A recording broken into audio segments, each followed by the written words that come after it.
मैंने 2 प्रेग्नेंट लड़कियों से शादी की थी। मेरी दोनों ही पत्नियों के पेट में नाजायज़ बच्चे थे। मैं उन बच्चों को अपना नाम देना चाहता था क्योंकि इसके पीछे एक बहुत ही बड़ा राज छिपा हुआ था। पहली पत्नी ने एक बेटे को जन्म दिया और दूसरी पत्नी का ऑपरेशन हो रहा था। उसी समय एक मुंशी आया और एक ख़त मुझे देकर रोने लगा। मैंने जैसे ही उस ख़त को खोलकर पढ़ा तो मेरे शरीर से जान निकल गई। ऐसा लगता था कि जैसे अभी मेरा दिल फट जाएगा, क्योंकि मेरी दोनों पत्नियां तो मेरे माँ बाप बचपन में ही मर गए थे। मुझे मेरी नानी ने पाल पोस कर बड़ा किया था। उन्होंने मुझे हर रिश्ते का प्यार दिया था। मुझे कभी किसी चीज़ की कमी महसूस नहीं होने देती। घर में और भी लोग थे जिनमें मेरे 2 मामा और उनकी पत्नियां मौजूद थे। नानी के अलावा घर में सबका बिहेवियर मेरे साथ बहुत ही अजीब सा था। मेरी बड़ी मामी, जिनका नाम सालिहा था, उनकी आंखों में हमेशा अपने लिए नफ़रत ही देखी थी। वह कभी भी मुझसे सीधे मुंह बात नहीं करती थी, जबकि मेरे मामा भी मुझे सीधे मुंह बात नहीं करते थे। बस मेरी छोटी मामी का बिहेवियर मेरे साथ थोड़ा नॉर्मल था। वह मेरा कुछ ख्याल रख लेती थी। नानी के बाद घर में मुझे वही अच्छी लगती थी। बड़ी मामी सालिहा की कोई औलाद नहीं थी। उन्होंने अपनी बहन को अपने पास रखा हुआ था। बचपन से ही उसकी परवरिश करती चली आ रही थी और उसे अपने बच्चों की तरह पालती थी। बड़ी मामी की यह बहन उनकी शादी के बाद पैदा हुई थी। उसका नाम कियारा था। कियारा की पैदाइश के बाद सालिहा मामी की माँ बीमार रहने लगी थी, इसलिए वह कियारा को अपने ही घर ले आई थी। छोटी मामी की एक बेटी थी, उसका नाम शीतल था। छोटी मामी की बेटी शीतल का बिहेवियर भी मेरे साथ अच्छा नहीं था। सालिहा मामी की बहन कियारा का बिहेवियर मेरे साथ अच्छा था। वह बचपन से ही मेरे साथ दोस्ताना बिहेवियर रखती थी। वह अक्सर मेरे कमरे में आकर बैठ जाया करती थी और मुझसे बातें करती, मगर सालिहा मामी को यह सब बर्दाश्त नहीं होता था। वह उसे रोकती थी कि मोंटी के कमरे में मत जाया करो। गुजरते समय के साथ साथ मैं और कियारा दिल ही दिल में एक दूसरे को पसंद करने लगे थे। यह बात मेरी नानी ने भी नोट कर ली थी। मेरे माँ बाप की इस घर में कोई भी निशानी मौजूद नहीं थी। ना ही उनकी कोई तस्वीर थी, ना ही कोई कपड़े थे। कभी कभी दिल में मेरी यह इच्छा रखती थी कि काश मैं अपने माँ बाप की शक्ल को देख पाता। मेरे पास उनकी कोई तो ऐसी चीज़ होती जो कि निशानी के तौर पर मैं अपने पास रख लेता। एक दिन मैंने अपनी इच्छा अपनी नानी के सामने जाहिर कर दी। मैंने अपनी नानी से पूछा, क्या मेरे माँ बाप की आपके पास कोई निशानी नहीं है? कम से कम मेरी माँ की या मेरे पापा की कोई तो फ़ोटो आपके पास होगी। कम से कम मैं अपने माँ बाप को देख पाता कि वह कैसे दिखते थे। नानी ने कहा, बेटा उस समय तस्वीरें वगैरह का रिवाज नहीं था। कपड़े और सामान गरीबों को दे दिया था। नानी की बातों से मेरे दिल को तसल्ली नहीं होती थी। मुझे लगता था कि नानी मुझसे कुछ छुपा रही है। खैर, उन्होंने हमेशा ही मेरा ख्याल रखा था, मेरी हर जायज़ इच्छा को पूरा किया था, मुझे अच्छी शिक्षा भी दिलवाई थी। मेरी नानी का परिवार बहुत ही अमीर परिवार था। घर में पैसे की कोई भी कमी नहीं थी। बड़े मामा की खुद की एक कंपनी थी, वहीं पर मुझे जॉब पर भी रखवा दिया था। सालिहा मामी ने बहुत हाथ पैर मारे कि मुझे मामा की कंपनी में जॉब पर न रखा जाए, लेकिन यहाँ पर नानी की ही चली थी। मामा और मामी ने ना चाहते हुए भी नानी ने मुझे कंपनी में जॉब पर लगवा दिया था। अब मामा मेरे काम से खुश रहते थे। उस दिन मैं खुशी खुशी घर पहुंचा। सबसे पहले नानी के कमरे में जाने लगा कि दरवाजे पर ही मुझे नानी और सालिहा मामी की बातें सुनाई दी। मैं दरवाजे पर ही रुक गया। मामी बहुत ही नफ़रत भरे शब्दों में कह रही थी, मामी जी, मैं उस नाजायज़ लड़के को अपनी बहन नहीं दे सकती। हम लोग तो ख़ानदानी लोग हैं, ख़ानदान देखकर अपनी बेटी देते हैं, और इसका पता नहीं। इतना कहते ही मामी चुप हो गई थी। नानी ने कहा, देखो बेटा, वह तुम्हारे सामने पला बड़ा है। वह तुम्हारी बहन को बहुत पसंद करता है, उसे बहुत खुश रखेगा। उसने कभी ऐसी कोई हरकत नहीं की है जिसे हम उसके स्वभाव पर कोई इल्ज़ाम लगाएं। लेकिन मामी इस बात को मानने पर तैयार नहीं थी। जबकि कुछ पलों की इस बातचीत के बाद मैं जान गया था कि यह लोग मुझसे नफ़रत क्यों करते हैं। मैं अपने कमरे में आकर लेट गया। मेरी आंखों से आंसू बह रहे थे। काफ़ी देर होने के बाद भी मेरे दिल को सुकून नहीं मिला था। मामी के शब्द मेरे दिमाग में हथौड़े की तरह लग रहे थे। शाम को दरवाज़ा बजने लगा। यह मेरी नानी की आवाज़ थी। मैंने ना चाहते हुए भी दरवाज़ा खोल दिया। नानी के चेहरे पर चिंता की लकीरें उभरी हुई थी। वह मुझे देखकर पूछने लगी, मोंटी बेटा, क्या हो गया है तुम्हें? क्या किसी ने कुछ कह दिया है? इतना परेशान क्यों हो? वह मेरी सूजी हुई लाल आंखों को देखते हुए पूछ रही थी। मेरी आंखों से फिर से आंसू बहने लगे और आखिरकार मेरे दिल में मचलता हुआ सवाल मेरे लबों पर आ ही गया। नानी, मुझे आपसे एक बात पूछनी है। आज आप मुझे सब कुछ सच बताना, मुझसे कुछ भी मत छुपाना। बताओ मैं कौन हूँ? ये लोग क्यों मुझसे नफरत करते हैं? मैं रोने लगा था। तभी नानी बोली, बेटे, तुमसे कुछ नहीं छुपाया जा रहा। बात सिर्फ इतनी है कि तुम्हारी माँ ने तुम्हारे बाप से पसंद की शादी की थी और यह घरवाले सब मेरे बेटी के खिलाफ थे। तुम्हारा बाप अमेरिका से आया था, उसे मेरी बेटी से मोहब्बत हुई और उन लोगों ने शादी कर ली। तुम्हारे दोनों मामा शादी के सख्त खिलाफ थे, लेकिन तुम्हारी माँ नहीं मानी और अपनी मर्जी से जाकर तुम्हारे बाप से शादी कर ली और यह घर हमेशा हमेशा के लिए छोड़ दिया। सारे मोहल्ले में हमारी थू-थू हो गई थी। तुम्हारे दोनों मामा किसी को मुंह दिखाने के काबिल नहीं रहे थे, इसलिए तुम्हारे मामा ने मेरी बेटी से हर रिश्ते ख़त्म कर दिए थे।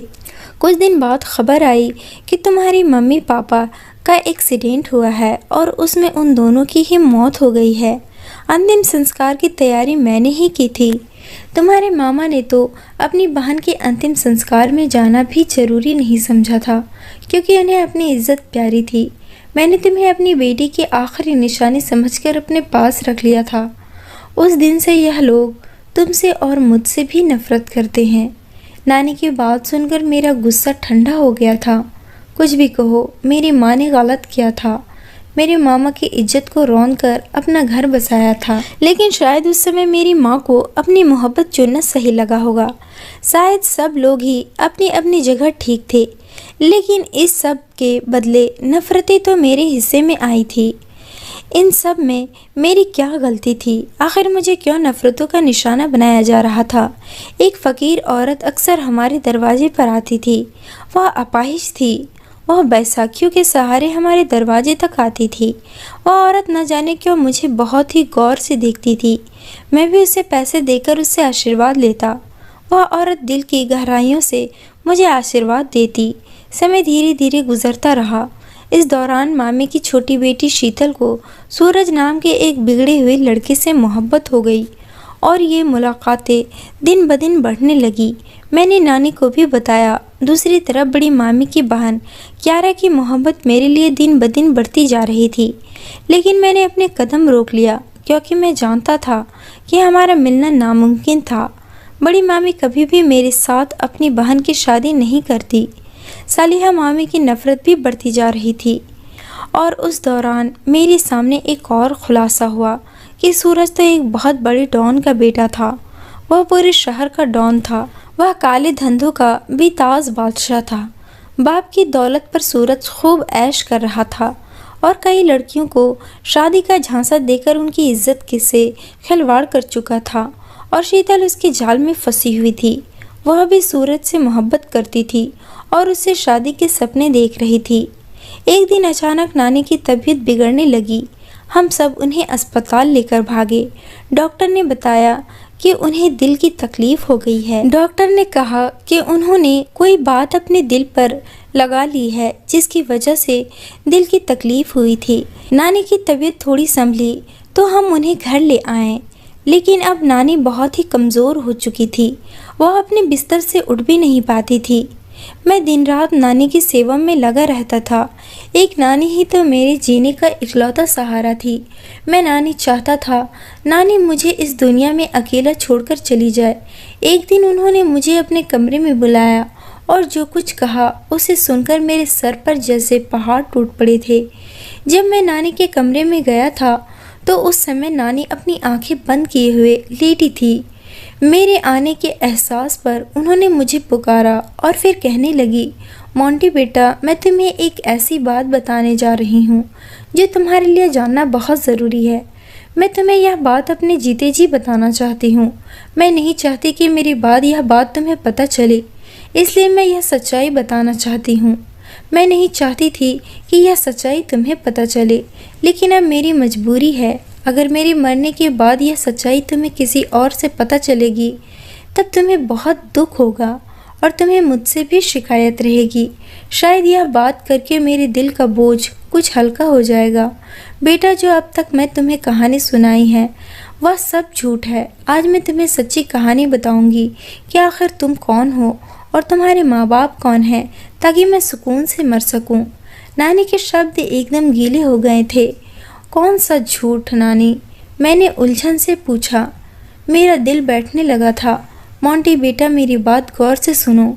ना ही मैं तुम्हारी नानी हूँ, ना ही तुम मेरे नाती हो, और ना ही तुम हमारे ख़ानदान से कोई संबंध रखते हो, और ना ही मेरी कोई बेटी थी। मेरे तो बस 2 ही बेटे थे। ना तुम्हारे माँ बाप ने पसंद की शादी की थी, ना ही उनका कोई एक्सीडेंट हुआ था। यह सब कुछ झूठ था जो मैंने तुम्हें बताया था। सच तो यह है कि तुम मुझे मेरे घर के पास कूड़े के ढेर पर पड़े हुए मिले थे। मैं तुम्हें वहाँ से उठा लाई थी। मैंने सोचा मेरी बड़ी बहू बांझ है, उसे भगवान ने कोई औलाद नहीं दी थी।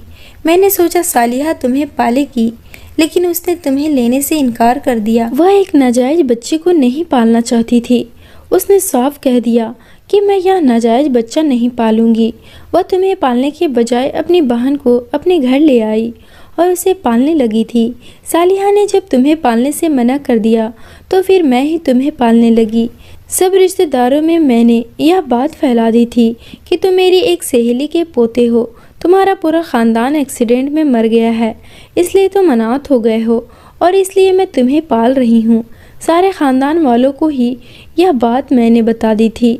नानी ने सब कुछ बताकर अपने दिल का बोझ हल्का कर लिया, मगर मेरी दुनिया अंधेरी हो गई थी। यह बात कितनी तकलीफ़ देने वाली थी कि मैं किसी की नाजायज़ औलाद हूँ। ना मेरे माँ बाप का पता था और ना मेरी माँ की। काश ये सब कुछ सुनने से पहले मुझे मौत आ जाती, लेकिन अब मैं कुछ नहीं कर सका। खामोशी से नानी को देखता रहा।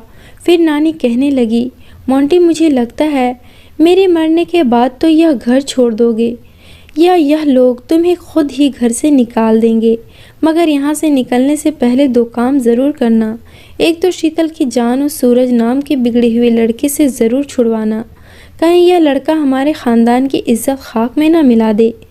दूसरा यह कि तुम अपनी ज़िंदगी से मायूस मत होना। ज़िंदगी भगवान की दी हुई बहुत बड़ी नेमत होती है। उसकी सुरक्षा करना और उसे हिम्मत से जीना ही हमारा धर्म होता है। और हाँ, तुम अपनी माँ को कभी गलत मत समझना। ज़रूर तुम्हारी माँ की कोई मजबूरी रही होगी जो तुम्हें कूड़े पर रखकर चली गई थी, वरना कोई माँ अपनी औलाद को यूँ बेसहारा नहीं छोड़ती। नानी यह सब बात करके खामोश हो गई। मैं उनके बोलने का इंतज़ार करता रहा, मगर अब नानी नहीं बोली, क्योंकि वह हमेशा हमेशा के लिए खामोश हो गई थी। मैं नानी नानी पुकारता रहा, मगर वह इस दुनिया से चली गई थी। नानी की मौत पर बहुत सारे लोग आए थे और उन लोगों में वह अपाहिज औरत भी शामिल थी। उसका आना मेरे समझ में नहीं आया था। ना जाने क्यों वह मुझे गौर से देखती थी। मैं उसकी नज़रों का मतलब नहीं समझ पाता था। नानी को इस दुनिया से गए 15-20 दिन हो चुके थे। सब अपने अपने कामों में बिजी हो गए थे। नानी के जाने का किसी को कोई दुख नहीं था। दुख तो सबसे ज़्यादा मुझे हुआ था। मेरा तो सब कुछ ख़त्म हो गया था। मैं ज़्यादातर नानी के कमरे में ही रहता था। मुझे अपनी नानी की बहुत याद आती थी। एक दिन मैंने शीतल को समझाने की कोशिश की और वह कोशिश मुझे बहुत महंगी पड़ी। मेरी बात पर वह हत्थे से उखड़ गई और मेरा गिरेबान पकड़कर ज़ोर ज़ोर से चिल्ला रही थी कि मोंटी ने मेरी इज्जत पर हाथ डाला है। उसने अपने कपड़े भी जगह जगह से फाड़ दिए थे। सब उसकी आवाज़ सुनकर कमरे में इकट्ठे हो गए थे। शीतल ने मेरे ऊपर बहुत ही घटिया इल्ज़ाम लगा दिया था। मैं हक्का बक्का खड़ा रह गया। मैं सबको विश्वास दिलाने लगा कि मैंने कुछ भी गलत नहीं किया है, लेकिन वह लोग भला मेरा विश्वास क्यों करते? मैं तो उनके ख़ानदान का भी नहीं था और उनके कहने के अनुसार मैं बहुत ही कम था। पता नहीं किसका गंदा खून था और अपने गंदे खून का असर मैंने दिखा दिया था। उन लोगों ने मुझे धक्के देकर हमेशा के लिए अपने घर से निकाल दिया। मैंने भी वह घर छोड़ दिया। घर के साथ साथ ऑफिस जाना भी छोड़ दिया। मैं अपने दोस्त के खाली फ्लैट में रहने लगा। मेरा दोस्त टैक्सियाँ चलाया करता था। उसने एक टैक्सी मुझे भी दे दी, जिसे चलाकर मैं कुछ पैसे कमाने लगा और अपनी ज़िंदगी यूं ही गुजारने लगा। कुछ बचत भी हो जाती और ख़र्चा भी निकल जाता। एक दिन फुटपाथ पर वही भिखारी औरत मुझे मिली। मैं जूते पॉलिश करने वाले के पास खड़ा था कि वह मुझे फुटपाथ पर नज़र आई थी। मैंने पुलिस वाले से पूछा, भाई ये औरत कौन है? शक्ल से तो भिखारन नहीं लगती। वह बोला, यह अक्सर यहीं बैठी रहती है। कोई नहीं जानता कहाँ से आती है और कहाँ जाती है। किसी से कुछ नहीं मांगती। जो भी कोई देता है अपनी मर्जी से इसको देकर चला जाता है। मैं सीधा उस औरत के पास गया और उसे 100 का नोट उसकी तरफ बढ़ा दिया। उसका चेहरा मुझे देखते ही खिल गया। यूँ लगा जैसे मुझे देखते ही उसके सारे दुख दूर हो गए हो। अब मैं हफ्ते में 2-3 बार उसे खाना खिला देता। वह खुश होकर मुझे आशीर्वाद देती, लेकिन ना जाने क्यों मुझे उससे ख़ास तरह का लगाव पैदा हो गया था। एक दिन सवारी को लेकर शहर से बाहर जाना पड़ा। सवारी उतार कर मैं सड़क के किनारे खड़ा होकर अपनी टैक्सी पर कपड़ा मारने लगा। यह दोपहर का समय था। आसपास लोग काम में लगे हुए थे। अचानक मेरी नज़र एक लड़की पर पड़ी जो दौड़ती हुई मेरे पास आ रही थी। वह लड़की कहने लगी, भगवान के लिए मुझे बचा लो, जल्दी से टैक्सी स्टार्ट करो और मुझे यहाँ से ले चलो। मैंने देखा सच में 3 आदमी उसके पीछे भागे चले आ रहे थे। मैंने कहा, तुम सच बताओगी तो मैं तुम्हारी मदद करूँगा। वह बोली, उनमें से एक मेरे पापा हैं और 2 मेरे भाई हैं। मुझसे बहुत बड़ा पाप हो गया है। मैं किसी के नाजायज़ बच्चे की माँ बनने वाली हूँ। वह लड़का मुझे धोखा देकर भाग गया है। लड़की ने सब कुछ सच सच बता दिया था। हालांकि मुझे इस बात की बिल्कुल भी उम्मीद नहीं थी कि वह लड़की कुछ भी सच बताएगी। फिर वह लड़की बोली, मैंने सूरज नाम के लड़के से मोहब्बत की थी, लेकिन उसकी मोहब्बत झूठी निकली। उसने झूठी मोहब्बत में फंसाकर मेरी इज्जत को रौंद डाला और अब वह गायब हो गया है। अब उसका पाप मेरे पेट में पल रहा है। उसने मुझसे मुंह फेर लिया है। मेरे माँ बाप और भाइयों को पता लग गया है कि मैं पेट से हूँ और नाजायज़ बच्चे को जन्म देने वाली हूँ। अब यह मुझे जिंदा नहीं छोड़ेंगे। यह कहकर वह लड़की रोने लगी। वह तीनों अब हमारे पास पहुँच चुके थे। उसी समय मुझे अपनी नानी की बात याद आ गई कि मेरी शीतल को उस सूरज नाम के लड़के से बचा लेना। शीतल को तो नहीं बचा सका, मगर इस लड़की को बचाने का फैसला कर लिया। फिर मैं चट्टान की तरह लड़की के सामने खड़ा हो गया। उन तीनों में से बड़ी उम्र का आदमी कहने लगा, टैक्सी वाले सामने से हट जाओ, हम उसे जिंदा नहीं छोड़ेंगे। उनकी आंखों में खून उतरा हुआ था। लड़की मेरे पीछे खड़ी हाँफ रही थी। मैंने कहा, आप इसे मार नहीं सकते। मैं उसका पति हूँ और ये मेरी पत्नी है। हम दोनों ने शादी की है। मैं बहुत ही सुकून से यह बात कहा था। फिर वो तीनों और भी गुस्से में आ गए। बोले, अब तो तुम जिंदा नहीं बचोगे। इन सब फसाद की जड़ तुम ही हो। उस लड़की के बाप ने अपने बेटों को रोक दिया और मुझसे पूछने लगा कि तुमने अपने माँ बाप को रिश्ते के लिए हमारे घर क्यों नहीं भेजा। मैंने कहा कि मेरे माँ बाप जिंदा नहीं हैं। हम यह बात आप लोगों को बताने ही वाले थे, मगर आपकी बेटी डरती थी। मेरे शब्द बहुत ही शांत और ठहरे हुए थे। उस लड़की के बाप ने कहा, अब हम लोग तुम्हें एक ही शर्त पर जिंदा छोड़ेंगे। वह यह कि तुम घर चलो। हम अपनी बेटी की इज्जत के साथ तुम्हारे साथ शादी करेंगे और उसे तुम्हारे साथ विदा कर देंगे। मैं डरा सहमा अपने पीछे खड़ी लड़की पर नज़र डाली। उसकी आंखों में डर साफ दिखाई दे रहा था। मैं समझ गया, अगर मैंने यह लड़की को इसके बाप के हवाले कर दी तो वह लोग इसे ज़िंदा नहीं छोड़ेंगे।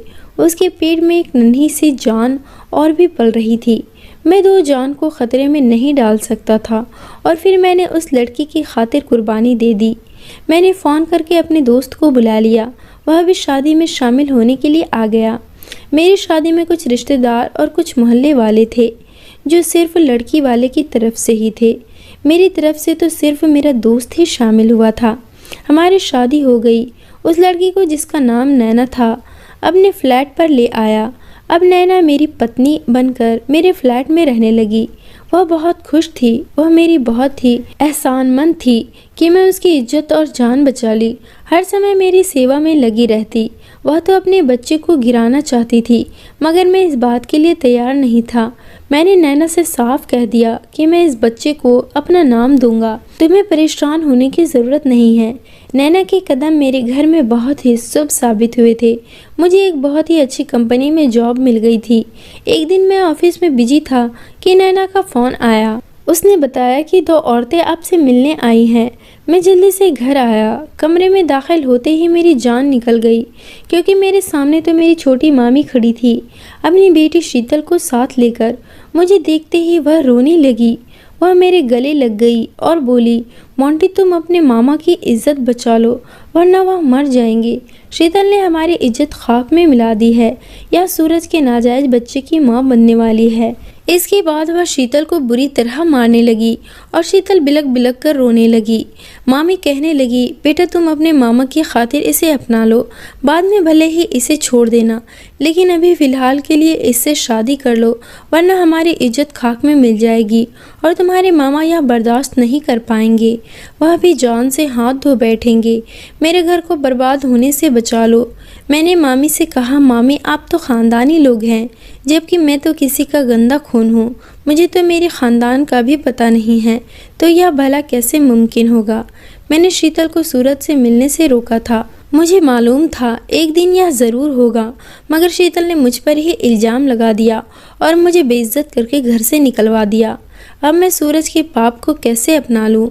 मुमकिन नहीं है। अब मैं शादीशुदा हूँ, मेरी पत्नी है और मेरी पत्नी भी पेट से है। वह बच्चे को जन्म देने वाली है। मेरा अपना परिवार है। मैं शीतल से शादी नहीं कर सकता। मगर छोटी मामी मेरी मिन्नतें करने लगी। वह मेरे कदमों में बैठ गई और बोली, तुम्हारा बहुत बड़ा एहसान होगा, हमें इस बड़ी मुसीबत से निकाल दो।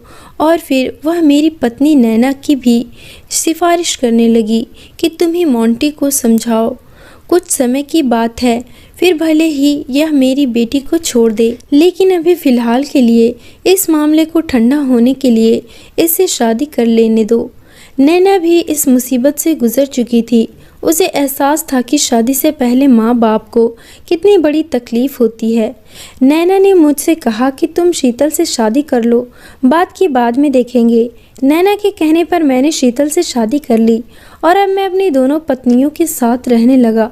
समय का पहिया घूमता रहा। नैना ने एक चांद से बेटे को जन्म दिया। हमने बेटे का नाम सोनू रखा। नैना और शीतल का कहना था कि सोनू बिल्कुल आप पर गया है। मैंने भी गौर से देखा। सोनू तो बिल्कुल मेरे जैसा था। वही होठ, वही बाल और वही नाक, वही आंखें। मुझे हैरत होती कि सोनू तो मेरा बच्चा ही नहीं है, फिर भला वह मेरा जैसा कैसे हो सकता है। कुछ दिनों के बाद शीतल का भी आखिरी महीना पहुंचा। उन दिनों शीतल बहुत उदास रहती थी। मैंने उसे तसल्ली दी और मैंने उसे बताया कि मैं तुम्हारे बच्चे को भी अपना औलाद बनाकर पालूंगा। उसे कभी सौतेलेपन का एहसास नहीं होने दूंगा, कभी उसे नाजायज नहीं कहूँगा। शीतल को नहीं पता था कि नैना भी सूरज की दासी हुई है। सोनू का बाप मैं नहीं हूँ, यह बात हमने उसे छुपा ली थी। शीतल यही समझती थी कि सोनू मेरा सगा बेटा है। एक रोज़ टीवी पर खबर आई कि इस शहर का डॉन एक कार एक्सीडेंट में मर गया है। उसके साथ उसके 4 साथी और भी थे। गाड़ी के ब्रेक फेल हो गए और एक्सीडेंट होने से उस गाड़ी में आग लग गई और जलकर राख हो गई। और फिर उसके अगले दिन ही खबर आई कि सूरज अपने कमरे में मुर्दा पाया गया है। किसी ने उसके गले में फंदा डालकर उसे हमेशा हमेशा के लिए सुला दिया था। उसने बहुत ही लड़कियों को बर्बाद किया था। पता नहीं किसने अपना बदला लिया था। ना जाने क्यों मुझे इन बाप बेटों की मौत का सुनकर दुख हुआ था। मैं सोचने लगा, इंसान कुछ भी कर ले, मौत तो ज़रूर आनी है। इंसान के किए हुए पापों की सज़ा उसे दुनिया में ही मिल जाती है। दोनों इतनी बड़ी दौलत के मालिक थे, लेकिन फिर भी जब उनकी मौत हुई तो कोई उन्हें कंधा देने वाला भी नसीब नहीं हुआ था। एक दिन मैं ऑफिस से घर आ रहा था। दिल में ख्याल आया कि उस अपाहिज फ़कीर औरत से मिलने जाऊं। मैं उसे माँ जी कहने लगा था, लेकिन मुझे वहाँ जाकर पता चला कि उस भिखारी को मरे काफ़ी दिन हो गए हैं। मुझे यह बात वहाँ पर खड़े एक रेडियो वाले ने बताई थी। उसने बताया कि उस औरत ने मरने से पहले एक ख़त अपने साथ उस मोची को दिया था। वह कहा था कि मेरी अमानत उस लड़के तक पहुँचा देना। अब पता नहीं वह मोची कल से कहाँ गायब है। पूछने पर उस रेडी वाले ने बताया कि उस भिखारन का कोई परिवार नहीं था। उसका अंतिम संस्कार एक मुस्लिम परिवार ने किया था और उन्होंने अपने रीति रिवाज के अनुसार उसे दफना दिया था। मैंने उस रेडी वाले से कहा कि मुझे उसकी कब्र के पास लेकर चलो। रेडी वाला मुझे कब्रिस्तान ले गया, जहाँ पर कुछ ताज़ा खबरें बनी हुई थी। उन पर कुछ नाम की तख्ती भी लिखे थे, लेकिन कब्र के ऊपर कोई भी नाम नहीं लिखा हुआ था, क्योंकि वह बेचारी तो अनाथ थी। मैं उसे कब्र के पास बैठकर बहुत देर तक उसकी आत्मा की शांति के लिए प्रार्थना करता रहा और घर वापस आ गया। घर जाकर नैना ने मुझे बताया कि शीतल की तबीयत ख़राब है। उसकी माँ लेकर हॉस्पिटल गई है। उसकी डिलीवरी का समय हो चुका था। मैं और नैना भी अस्पताल पहुँचे। डॉक्टर ने बोला कि शीतल का ऑपरेशन करके बच्चा निकालना पड़ेगा, क्योंकि शीतल की हालात बहुत ख़राब हो रही थी। कुछ क्रिटिकल कंडीशन आ गई थी। मैं बाहर खड़ा था और शीतल के ठीक होने का भगवान से प्रार्थना कर रहा था, और वह मोची अस्पताल में भर्ती था। जब उस मोची ने मुझे देखा तो उसने मुझे अपने पास बुलाया और मोची ने माँ का ख़त मुझे दिया। उस ख़त ने मुझे हिलाकर रख दिया था। ख़त में कुछ लिखा था, प्यारे बेटे, मेरा नाम संजना है। मैं एक पढ़ी लिखी और एक बहुत ही अच्छे इज़्ज़तदार घराने से संबंध रखती थी और मेरी शादी छोटन दुबई से हुई थी, जो बहुत बड़ा डॉन है। मैं अपने माँ बाप के साथ दुबई में रहती थी। छोटन मुझे शादी करके इंडिया ले आया था। 1 साल हम खुशी खुशी रहे। फिर हमारा बेटा हुआ, जिसका नाम मैंने सूरज रखा। वह हमारी आंखों का तारा था। फिर धीरे धीरे मुझे पता चला कि मेरा पति अच्छा आदमी नहीं है, वह बहुत बड़ा स्मगलर है। मैंने उसे यह धंधा छोड़ने के लिए कहा, जिस पर हमारे बीच झगड़ा बढ़ने लगे थे और यह हमारे संबंध में दरार बन गई। और जब सूरज 1 साल का हुआ तो मैं फिर से उम्मीद से हो गई। और फिर एक दिन मेरे पति ने मुझे मारपीट कर घर से निकाल दिया। मेरा अपने माँ बाप से कोई कांटेक्ट नहीं हो रहा था, इसलिए मैं भिखारियों की एक झुग्गी में आ गई। पेट की आग शांत करने के लिए मैंने भीख मांगने के लिए निकल खड़ी हुई। एक तेज आते ट्रक से मेरा एक्सीडेंट हो गया। फिर मुझे एक सरकारी अस्पताल ले जाया गया। मेरा इलाज करवाया गया। मेरी कमर ठीक नहीं हो सकी। मेरी रीढ़ की हड्डी टूट गई थी। मैं अपाहिज हो गई। अब मेरा इन भिखारी के सिवा कोई नहीं था। मैं बैसाखियों के सहारे चलती रही। 9 महीने बाद मैंने दूसरे बेटे को जन्म दिया। मैं यह सोचकर रोने लगी कि मेरे बच्चे का क्या भविष्य होगा। बड़ा बेटा बाप की तरह डाकू बनेगा और छोटा बेटा माँ की तरह भिखारी बनेगा। मैंने फैसला किया कि मैं अपने बच्चे का फ्यूचर ख़राब नहीं करूँगी। इसलिए मैंने अपने बेटे के पैदा होते ही उसे एक अमीर घराने के सामने कचरे के ढेर पर रख दिया। निगरानी के लिए अपने एक साथी लड़के को बिठा दिया कि देखो कौन मेरे बेटे को उठा कर ले जाता है। और फिर उसी बराबर वाले अमीर घर की एक औरत ने मेरे बच्चे को उठाया। बेटा, मैं तुम्हारी माँ हूँ। इस शहर का डॉन छोटन दुबे तुम्हारा बाप और सूरज तुम्हारा भाई है। तुम्हें तुम्हारी ज़िंदगी की एक एक पल की खबर है। तुम्हारी नानी के बाद वह लोग तुम्हें अपने घर से निकाल चुके हैं। क्यारा नाम की लड़की ने मुझे सब बता दिया था। मेरे इस ख़त का मकसद यही है कि मैं तुम्हें बताऊं कि तुम अपने माँ बाप की औलाद हो, तुम नाजायज़ नहीं हो। यह सब मैं तुम्हारी अच्छे फ्यूचर के लिए किया था। बेटा, हो सके तो मुझे माफ़ कर देना। ख़त पढ़कर मैं काफ़ी देर तक रोता रहा। तकदीर के इस खेल पर हैरान होता रहा कि वह मुजरिम स्मगलर छोटन दुबे मेरा बाप था। जिस लड़के से मैं नफ़रत करता था वह मेरा सगा भाई था और वह अपाहिज औरत मेरी माँ थी। मैंने उसकी कोख से जन्म लिया था। मैं तो उसकी सेवा भी नहीं कर सका।